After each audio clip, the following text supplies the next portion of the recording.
Moi, c'est Sophie. Je travaille de rue à Répi-Jeunesse à Victoriaville.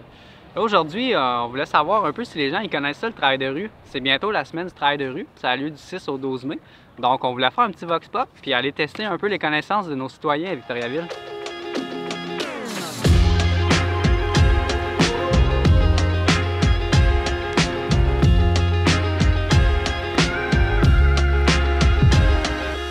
Selon vous, c'est quoi le travail de rue? Est-ce que c'est le moment où on patche des nids de poules dans la rue? Est-ce que c'est le ramassage des gros déchets? Est-ce que c'est le nettoyage de la garnotte? Ou bien c'est une approche, dans le fond, qui vise à se rapprocher des gens qui sont en rupture sociale, qui vivent des situations de marginalité, pour tisser des liens sociaux entre eux, les rattacher au service, les aider de Ça doit être pas mal la dernière question. Ça fait pas mal de sens, hein? Ouais, ça fait du bon sens.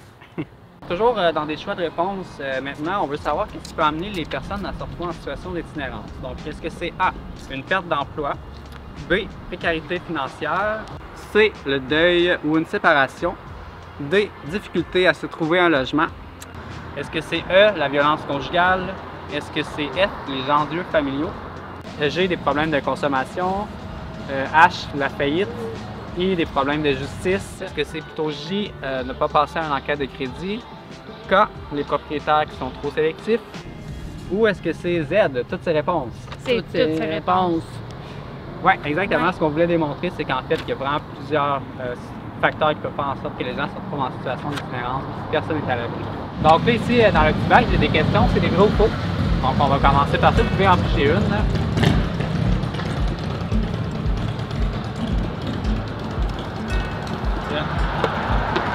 Ici, les travailleurs de rue connaissent beaucoup les organismes des ressources afin de référer et d'accompagner les gens dans leurs démarches personnelles. Est-ce que c'est vrai ou faux? C'est vrai. C'est vrai.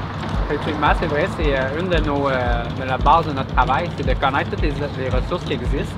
Comme ça, quand on rencontre des gens dans le besoin, on peut les diriger vers ces ressources-là en faisant des références. Travailleurs de rue, c'est quoi pour les services sociaux? Oui, on travaille avec les gens en situation d'itinérance. Ça peut être des gens qui ont des problématiques en consommation, santé mentale. On travaille aussi avec les jeunes. Bien sûr, plein de drogue. Oui, la consommation. Ouais. C'est une bonne affaire, ça. Une travailleuse de rue est habilitée à entrer chez les gens pour briser l'isolement social. Donc, selon vous, est-ce que c'est vrai ou c'est faux? Travailleuse de rue, moi je vais dire faux. En fait, la réponse, c'est vrai. Les travailleurs de rue, on a tendance à penser que oui, ils vont travailler dans la rue, dans les parcs, mais on peut aussi rentrer dans les appartements des gens. On va dans les bars, les commerces. On fait des présences aussi autour des écoles. Donc, on est un peu partout. OK. Les travailleuses de rue distribuent du matériel stérile de consommation et des condoms à saveur de gomme, ballon, tout cela afin d'encourager le sexe, la drogue et le rock'n'roll. Moi, je dirais vrai. Non, faux! Non! Non! C'est faux! C'est faux. Oui, c'est effectivement faux. Il y a quelque chose qui est vrai là-dedans, c'est que oui, on va faire la distribution de matériel de condom, matériel de consommation stérile, mais c'est pas dans le but d'encourager. On sait que les gens vont le faire de toute façon. Donc nous, ce qu'on veut, c'est réduire les impacts de ça, diminuer les risques en lien avec leur consommation, leur sexualité. Une travailleuse de rue ne s'occupe pas des mineurs ni des personnes âgées. Ça, c'est faux. Faux aussi. Il n'y a pas de limite d'âge. On peut terminer avec tout le monde, toutes les tranches d'âge, tous les types de personnes. Une travailleuse de rue accompagne des personnes dans des processus médicaux, judiciaires et scolaires. Bon, selon toi, est-ce que c'est vrai ou c'est faux? Accompagne processus médicaux. Je dirais vrai. Oui, effectivement, c'est vrai. Les travailleuses de rue, dans le fond, on peut accompagner les gens quand ils ont des rendez-vous, exemple à l'hôpital ou peu importe, à la cour, des choses comme ça. Okay. On va les accompagner. Dans le fond, on offre un soutien. On va aider les gens à se préparer avant leur rendez-vous. Okay. On peut aussi faire un retour avec eux après le rendez-vous sur qu'est-ce que ça leur a fait vivre, tout ça, puis qu'est-ce qu'ils ont à faire dans les jours qui vont suivre. Donc, physiquement aussi, c'est qu'il peut être avec la personne. Oui, exactement. Des fois, les gens ont des problématiques aussi pour se déplacer, donc ça peut leur faciliter aussi l'accès à ces services. OK. C'est quelque chose qu'on fait. Les travailleuses de rue ne sont rejoignables qu'avec un signal de Batman dans le ciel les soirs de pleine lune. Ben, je dirais faux. Voyons! C'est en tout temps, c'est H24 dans le fond?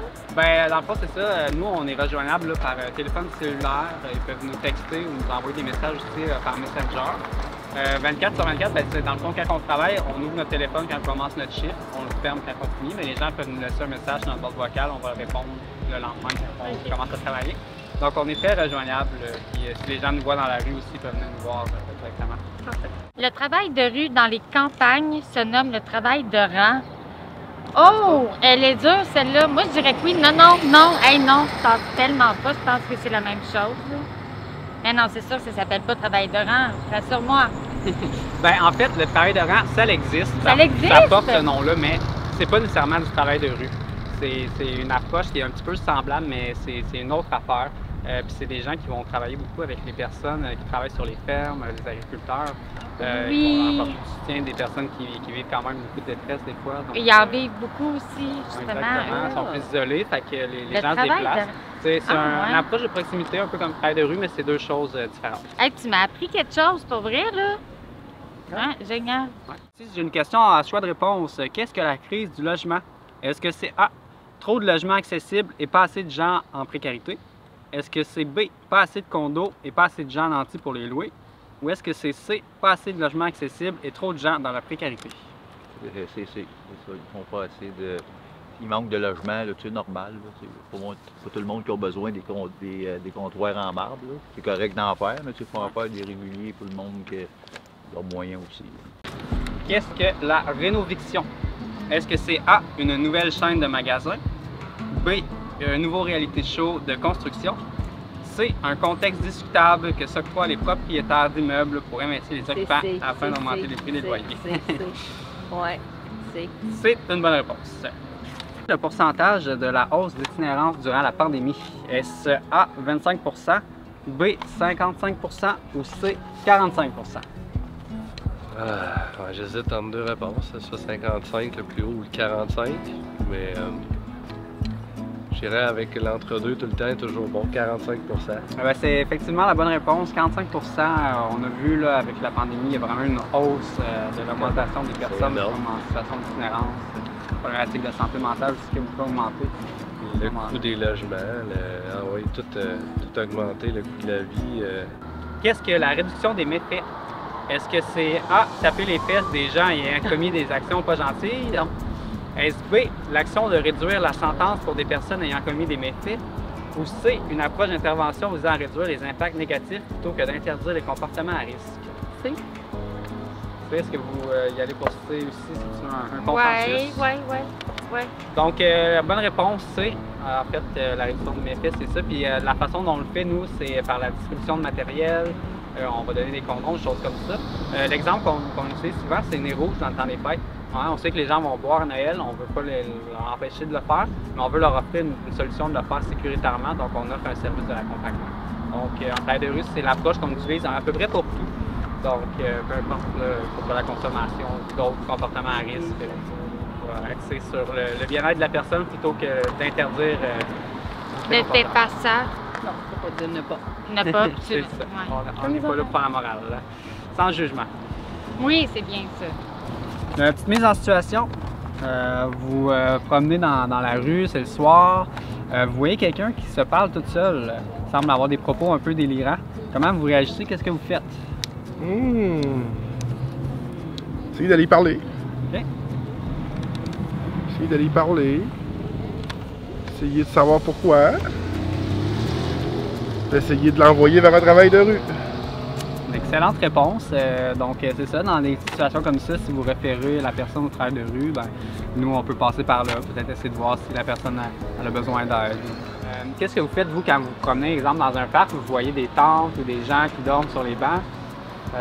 Comment vous réagissez à ça? Ben, je trouve ça de bien de valeur de voir ça de même. Ouais. Moi, selon moi, c'est parce qu'ils n'ont pas de moyen d'avoir de loyer, puis ils doivent rester dehors, probablement. Que les loyers sont assez chers. Là. Vous promenez, c'est l'été, vous êtes dans un parc, là, vous voyez qu'il y a une tente de montée avec des gens qui semblent y vivre. Qu'est-ce que vous faites? Comment vous réagissez? Moi, je me mêlerais de mes affaires. OK. Parce que tout dépendant de s'ils font pas trop de. Dérangent pas tout le monde, puis tout ça. Moi, je dis qu'ils devraient laisser tranquille. Parce que, franchement, là, c'est pas leurs affaires, puis c'est pas de nos affaires aussi. Parce que ces personnes-là, là, ils ont le droit d'être dehors, puis, tu sais, sont dans une situation qu'ils ne savent plus où aller ou quoi faire. Vous vous promenez durant l'été, vous arrivez dans un parc, puis vous voyez quelqu'un très intoxiqué qui a consommé. Vous ne savez pas qu'est-ce qu'il a consommé, mais vous voyez là, très bien qu'il est en état très avancé de consommation. Qu'est-ce que vous faites? Comment est-ce que vous vous sentez? Vous réagissez? Moi, je dis que je stresse. Je vais demander si c'est correct, mais s'il me répond mal, je vais m'en aller. Okay. Moi, je vais paniquer et je vais courir. Mais s'il me dit que moi, j'aime pas ça. Puis qu'il a besoin de quoi, je vais y apporter. Okay. Fait que tu aurais tendance à aller l'aider, mais s'il veut rien savoir, je vais pas plus pousser les choses. Okay. OK, ben c'est des très bonnes réponses. Il n'y a pas de bonnes ou mauvaises réponses. Une des choses que vous pouvez faire dans des cas comme ça, si vraiment vous trouvez que la situation est inquiétante, c'est d'appeler un travailleur de rue à Répi-Jeunesse. Puis nous, ben, on va pouvoir se déplacer, aller voir qu'est-ce qui se passe, peut-être sensibiliser la personne, lui venir en aide. Ça peut être une solution. Donc, on est revenu à Répi. On s'est rendu compte quand même que les gens ils connaissent un peu le travail de rue, mais il reste encore beaucoup de choses à faire connaître. Le travail de rue, c'est énorme au Québec. Dans le fond, ça représente plus de 350 travailleurs de rue. C'est l'équivalent d'environ 70 000 interventions chaque année. Fait que, nous, à Répi-Jeunesse, on voulait souligner la semaine du travail de rue. Donc, tenez-vous au courant pour la suite et n'hésitez pas à passer nous voir ici à Répi.